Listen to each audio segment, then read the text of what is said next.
Aquí estamos sobre una pintura que es temple sobre madera.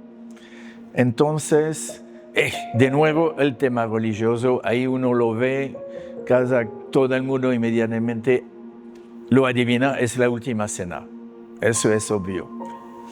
Que sea temple sobre madera y no sobre tela es importante, porque de nuevo hay un referente al pre-renacimiento, cuando uno pintaba sobre madera y no sobre tela. Okay. La pintura al óleo no existía. Okay. Entonces hay un referente. Muchísimo simbolismo aquí, la mesa que flota, entonces la elevación de la mesa, la resurrección, Semana Santa. Okay. La mesa, primero lo que ve es una larga mesa y un mantel. Desde el primer siglo después del Cristo se usan los manteles en banquetes.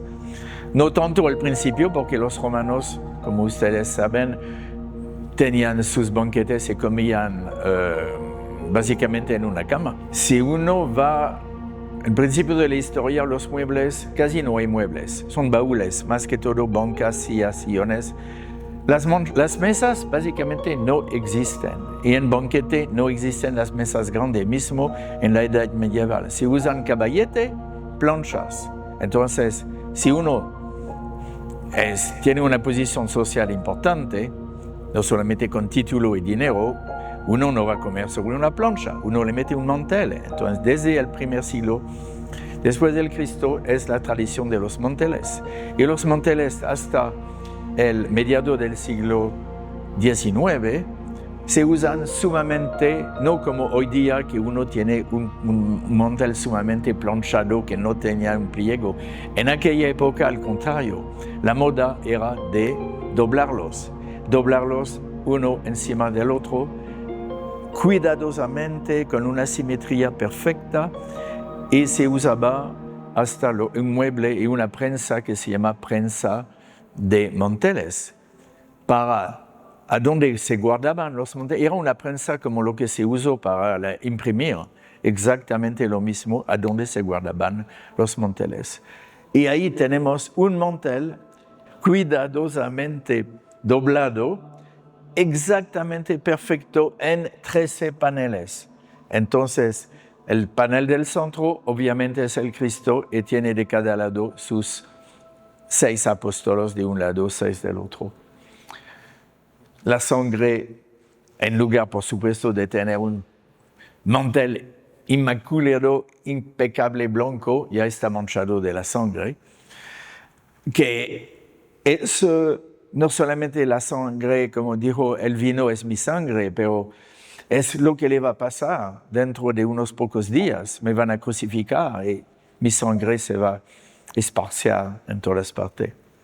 Desde 1200, con las primeras iglesias, estas conchas, que eran de este tamaño enorme, conchas verdaderas, era el recipiente principal a donde uno ponía el agua bendita.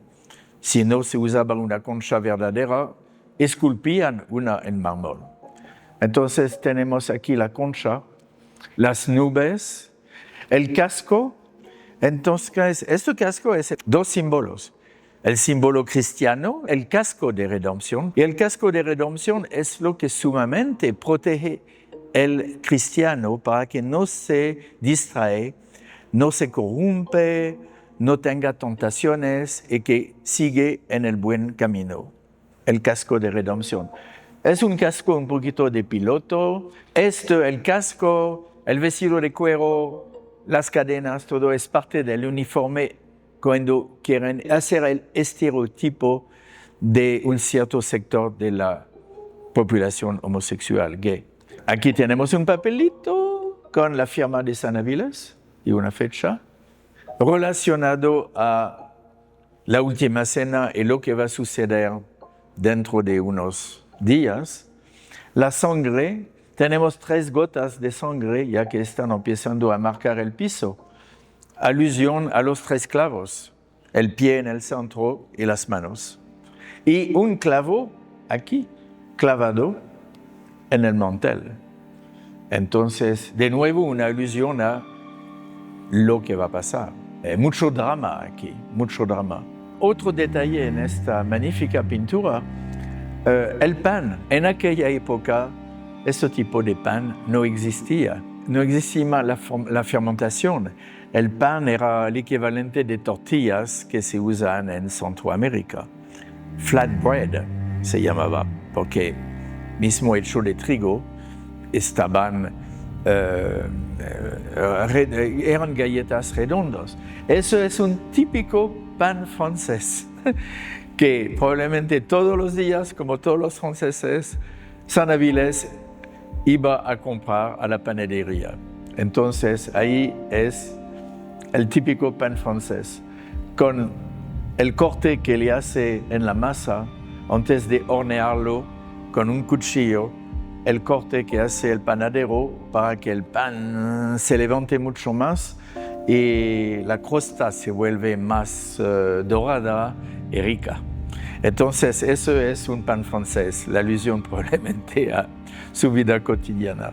Ahora que acabamos de hablar del pan en esta pintura, La Última Cena, pasamos a esta pequeña que es realmente magnífica, beautiful.